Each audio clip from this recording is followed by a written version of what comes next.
ଆରେ ଆରେ ଇଏ ତ ଆମ ଲକି ନା କ'ଣ? ଆରେ ହଁ ତ ପିଲାଟିର ନା ଲକି। ଏଇ କିଛି ଦିନ ଆଗରୁ ଆଜ୍ଞା ଇଞ୍ଜିନିୟର ହେଇଛି। ଅବଶ୍ୟ 4 ବର୍ଷର ପାଠକୁ ସିଏ ତାକୁ 6 ବର୍ଷକୁ ଲାଗିଲା। କାହିଁକି ନା ଭଲ ଇଞ୍ଜିନିୟର ହେଉଥିଲା ଆଉ। ଆଜି ସିଏ ବାପା ମାଆଙ୍କ ଆଶୀର୍ବାଦ ନେଇକି ଚାକିରି ଖୋଜି ବାହାରିଛି। ସିଏ ପୁଣି ଏଇ ଯେଉଁ ଜାଗାକୁ ଦେଖନ୍ତୁ ଦେଖନ୍ତୁ। କେଜାଣି ଆଜିକାଲି ଗାଁ ଦାଣ୍ଡରେ କି ଚାକିରି ମିଳୁଛି ଯେ। ଆରେ ଆରେ ଇଏ କ'ଣ ମୁହଁ ଧୋଇଲାଣି? ବାବା ଆହା ଆରେ ପୁରା ହିରୋ ତ ଆଉ।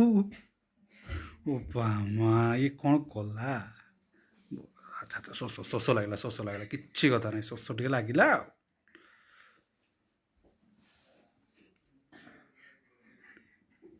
ଆ ଚମକିଗଲା ଇଏ କ'ଣ କ'ଣ ଗୋଟେ ଧରିପାରିଲା ବୋଧେ, ପାଇଲା କିଛି।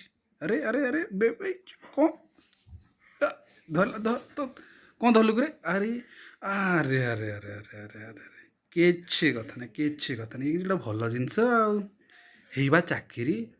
ଚାକିରି ନା କ'ଣ? ନାଟା କ'ଣ ମାଧବ ପାଣିଗ୍ରାହୀ। ବୋପା ମା।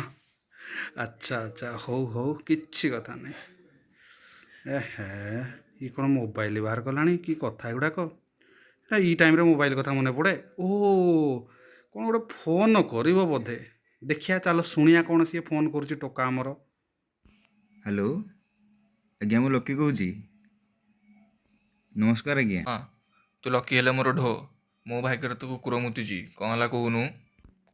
ଆଜ୍ଞା ଚାକିରି ଖଣ୍ଡେ ଦରକାର ଥିଲା, ଆପଣଙ୍କ ସାନବୋର୍ଡ଼ ଦେଖିକି କଲ୍ କରିଥିଲି। ହଁ, ରୋଷେଇ କରି ଖାଇବାକୁ ଦେବାକୁ କେହି ନାହାନ୍ତି। ରୋଷେଇଆ ଗୋଟେ ଦରକାର ଥିଲା ଆଉ। ରୋଷେଇ ଜାଣିଛୁଟି ତୁ? ଇଏ ଚାକିରି ଦେବ ନା ରୋଷେଇଆ ରଖିବ?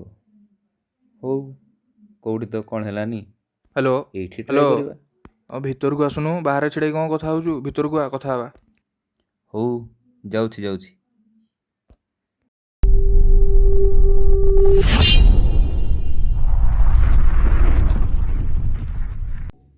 ମଉସା, ଓ ମଉସା, ମଉସା, ଶଳା ବୁଢ଼ା ମରିଲା କି କ'ଣ? ଯାଇ କବାଟ ଠେଲି ଦେଖେ।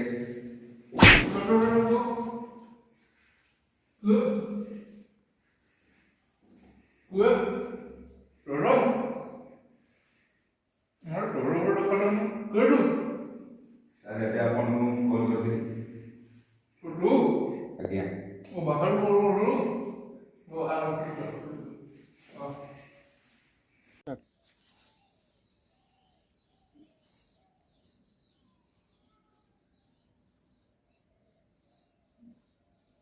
ଆରେ ଆରେ ମଉସା କ'ଣ କ'ଣ?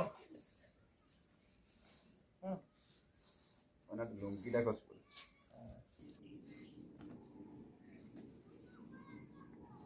ଆଚ୍ଛା କୁହ, କ'ଣ ସବୁ କାମ ଜାଣିଛ? ହଁ ମଉସା ସବୁ କାମ କରିପାରିବି। ରୋଷେଇ କରିପାରିବୁ? ରୋଷେଇ କରିବାକୁ ପଡ଼ିବ, ବାସନ ମାଜି ପାରିବ? ବାସନ ମାଜିବାକୁ ବି ପଡ଼ିବ, ଘର ଝାଡ଼ୁ କରିପାରିବୁ? ଘର ଝାଡ଼ୁ ବି କରିବାକୁ ପଡ଼ିବ। ଗଛ ପଟ ରଟ ନେଇ ପାରିବ ନା ନାଇଁ? ଶଳା ବୁଢ଼ା ଚାକିରି ଦେବ ନା ଚାକର ରଖିବ? ପାରିବ ନା ନାଇଁ ରେ? ହଁ ପାରିବି ମଉସା। ଆଉ କୁହ, ସକାଳୁ କ'ଣ ବନେଇକି ଦେଇପାରିବ ଖାଇବା ପାଇଁ? ମଉସା ମୁଁ କଞ୍ଚା ଚୁଡ଼ାରେ କଦଳୀ ଚକଟିକି ଚୁଡ଼ା କଦଳୀ ଚକଟା ମୁଁ ସକାଳୁ ଦେଇପାରିବି। ସକାଳୁ ଚୁଡ଼ା ଚକଟା କ'ଣ ମୁଁ ବନେଇ ପାରିବିନି? ଏଇଟା ମୁଁ ନିଜେ ବନେଇ ପାରିବି। ଟୋଷ୍ଟ ଫୋଷ୍ଟ ବନେଇ ପାରିବି ନା ନାଇଁ କହ? ନା ମଉସା, ତୁମେ ପୁଣି ଏ ବୟସରେ ଟୋଷ୍ଟ ଫୋଷ୍ଟ ଖାଇବ? ଚୁଡ଼ା କଦଳୀ ଚକଟା ଖାଉନ, ତୁମ ସ୍ୱାସ୍ଥ୍ୟ ପାଇଁ ମଧ୍ୟ ହିତକାରୀ ହେବ। ହଁ କେଉଁଦିନ ଯଦି ଇଚ୍ଛା ହେଲେ ବାହାରୁ ଛତୁଆ ଫତୁଆ ଆଣିକି ଖାଇଦେଇ ପାରିବ। ହଉ ଯଦି କହୁଛୁ ତାହେଲେ ସକାଳୁ ଚୁଡ଼ା କଦଳୀ ଖାଇଦେବା ଆଉ। କେବେ କେତେବେଳେ ଇଚ୍ଛା ହେଲେ ଚଟପଟ ଟିକେ ଖାଇବା ଆଉ, ନା କ'ଣ କହୁଛୁ? ଚଟପଟ ଟିକେ ଖାଇଦେବା ଆଉ। ଆଉ ସକାଳେ ତ ଚୁଡ଼ା କଦଳୀ ଖାଇବା, ଦିନ ବେଳା କ'ଣ ଖାଇବା? ଦିନରେ କ'ଣ ବନେଇ ପାରିବୁ କହ? କ'ଣ ପାରିବୁ? ହଁ ମଉସା, ମୁଁ ସବୁ ତିଆରି କରିପାରିବି। ସବୁ ପାରିବୁ ଯେ, ଟିକେ ମୋତେ ଟିକେ ଚିକେନ୍ ଫିକେନ୍ ଟିକେ ଦେଇପାରିବୁ ନା ନାଇଁ? ଚିକେନ୍ କ'ଣ ନା ମଉସା ମୁଁ ସେ ଚିକେନ୍ ବିକେନ୍ ଆପଣଙ୍କୁ ମୁଁ କଷିକି ଦେଇପାରିବିନି। ଜୀବନ ଜାତକରେ ମୁଁ କେବେ ସେଇ ଚିକେନ୍ ମୁଁ ଦେଖିନି। ଆପଣ ଯଦି ଚିକେନ୍ ନ ଖାଇ ଅଲଗା କ'ଣ ଯଦି ଆଡ଼ଜଷ୍ଟ କରିପାରିବେ ହେଲେ ଅଲଗା କ'ଣ ହବ? ଚିକେନ୍ କଷା ଟିକେ ନହେଲେ କ'ଣ ହବ ଯେ?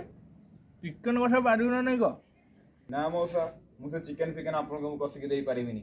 ଆପଣ ଯଦି ଚିକେନ୍ ଖାଇବେ ଖାଉଥାନ୍ତୁ, ମୁଁ ବାହାରିଲି। ପୁଅ କଥା ହେବା।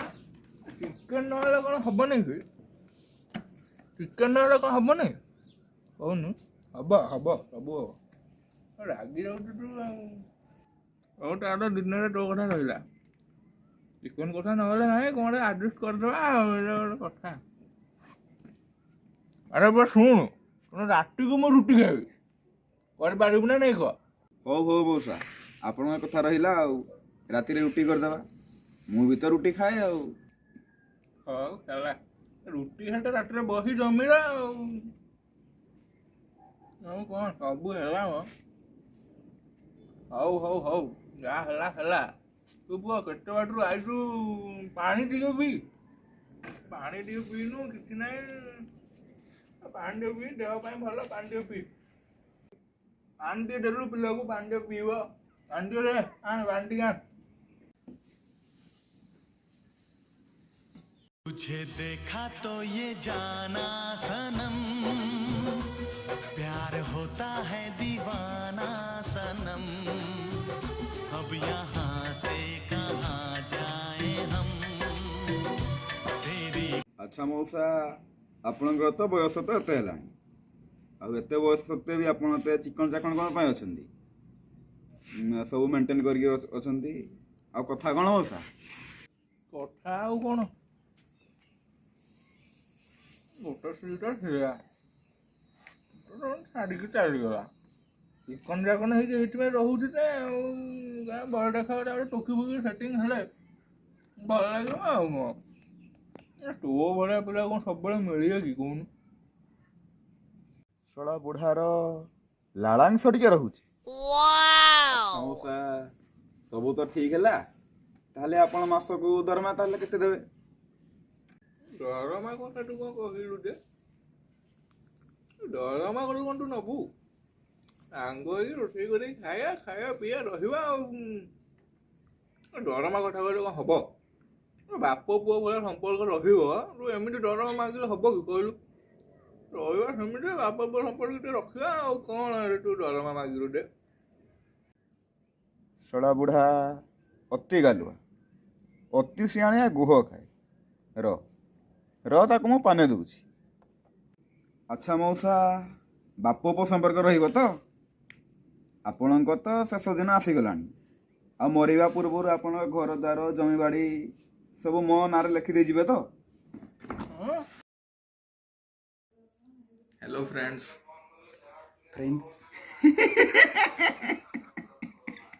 ଓ ହେଲା ଠିକ୍ ଅଛି। ଯଦି ଆମ ଭିଡ଼ିଓଟି ଆପଣମାନଙ୍କୁ ଭଲ ଲାଗିଲା, ଆମ ଭିଡ଼ିଓକୁ ଲାଇକ୍ କରନ୍ତୁ, ସେୟାର କରନ୍ତୁ, ସବସ୍କ୍ରାଇବ୍ କରନ୍ତୁ। Thank you, bye bye.